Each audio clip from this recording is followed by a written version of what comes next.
જય હનુમાનજી મહારાજ. મિત્રો આજે શનિવાર છે અને આ કળિયુગમાં કોઈ સાક્ષાત હાજરા હાજર દેવ હોય ને તો એ હનુમાન દાદા છે. અને આજે એવા હનુમાનજી મહારાજના દર્શને તમને લાવ્યો છું કે જે ખૂબ સરસ મજાનું રમણીય અને રળિયામણું સ્થળ છે. મંદિર ખૂબ નાનું છે પણ અહીંયાની જગ્યા, અહીંયાનું વાતાવરણ, અહીંનું તમે મારી પાછળ જોવો તો તમને ખ્યાલ આવશે કે કેટલું સરસ મજાનું લોકેશન છે અને એકદમ શાંતિનો અહેસાસ થાય એવું આ સ્થળ છે. તો મારી સાથે આજે મને એમ થયું કે હું તમને પણ દર્શન કરાવું, કારણ કે આજે શનિવાર છે અને હનુમાન દાદાનો દિવસ છે. તો ચાલો આપણે હનુમાનજી મહારાજના દર્શન કરીએ.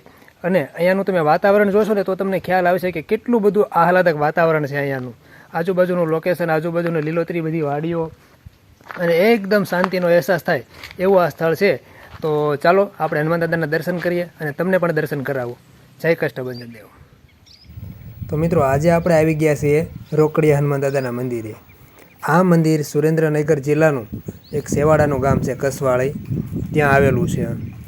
અને આજુબાજુના ગામની વાત કરીએ તો આજુબાજુમાં કસવાળી, નાના માત્રા, ગોરૈયા, આ 3 ગામ વચ્ચે આવેલું આ સ્થળ છે. ખૂબ સરસ મજાનું નાનું એવું મંદિર છે.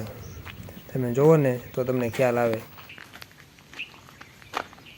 જો આ રીતના વડલાઓ, પીપર, લીમડો, આ બધા વૃક્ષો છે અને આ વૃક્ષોનો છાંયડો ખૂબ સરસ મજાનો શીતળ હોય છે. તમે જો અહીંયા 2 ઘડી બેસીએ ને તો એકદમ શાંતિનો અહેસાસ થાય. અને આ છે એક સરસ મજાનું નાનું એવું મંદિર હનુમાન દાદાનું, રોકડિયા હનુમાન દાદા. તો હાલો હું તમને બતાવું. જો આ અહીંયા જે મહંત હતા ને એ રીતનું અહીં એક મઢુલી ટાઈપ, નાની એવી ઝૂંપડી ટાઈપ બનાવ્યું છે અને એમાં એમની પ્રતિમાને રાખવામાં આવેલી છે. જો ધ્યાન ધરતા હોય એ રીતની પ્રતિમા છે. અને અહીંયાના જે અત્યારે હાલમાં મહંત છે એ અહીંયા રહેતા હોય છે. આ એમનો બેઠક હોલ છે. અહીંયા એમનું રાંધવાનું, રસોઈ બનાવતા હોય છે. આ એક અહીંયા બાજુમાં એક સરસ મજાનો રૂમ છે. તમે પાળિયાદ અથવા બોટાદ બાજુથી જો ચોટીલા પગપાળા હાલીને જતા હોવ ને તો આ મંદિરે વિશ્રામ કરી શકાય એવું સરસ મજાનું સ્થળ છે. અહીંયા તમને રહેવા, જમવા બધી વ્યવસ્થા થઈ શકે એવું છે. તમે જાતે બનાવવું પડશે કારણ કે મહંત હોય છે, પણ તો તમારે સાથે જે કાંઈ વસ્તુ હોય અને અહીંયાથી બધી વસ્તુ હોય છે, તમે જાતે બનાવી અને જમી શકો છો, રોકાઈ શકો છો. પણ હા, એક વાતનું ધ્યાન રાખવું કે આપણે જ્યારે કોઈ પણ ધાર્મિક સ્થળોએ જતા હોય તો યથાશક્તિ ફૂલ નહીં તો ફૂલની પાખડી આપણે ત્યાં ભેટ ધરતા હોઈએ છીએ અને નિયમ જાળવી રાખો. કારણ કે અંતરિયાળ વિસ્તારમાં આવેલું મંદિર છે તો અહીંયા એટલી બધી આવક નથી હોતી, પણ જે આજુબાજુના ગામડાઓ છે એમનો સાથ સહકાર ખૂબ સારો હોય છે. જો હવે આપણે દાદાના દર્શન કરીએ નજીકથી. આ રીતની હનુમાન દાદાની મૂર્તિઓ છે. જો તમે પણ મારી સાથે હનુમાનજી મહારાજના દર્શન કરો અને આજે શનિવાર છે તો ધન્ય થાવ.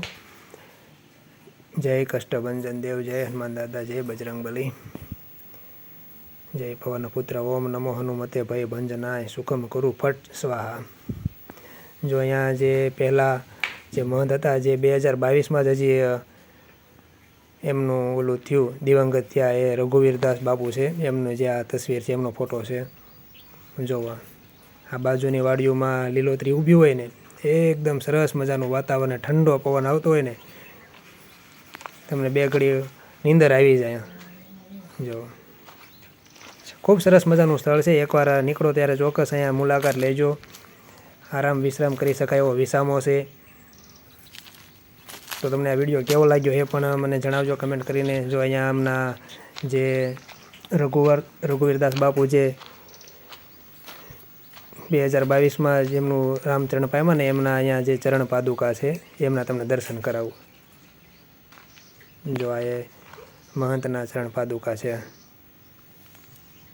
ઓમ જય જય મહાદેવ.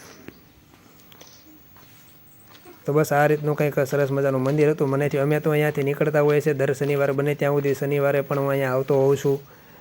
મને ખૂબ ગમે છે આ સ્થળ, એટલા માટે તમારી સાથે આ સ્થળને શેર કર્યું છે.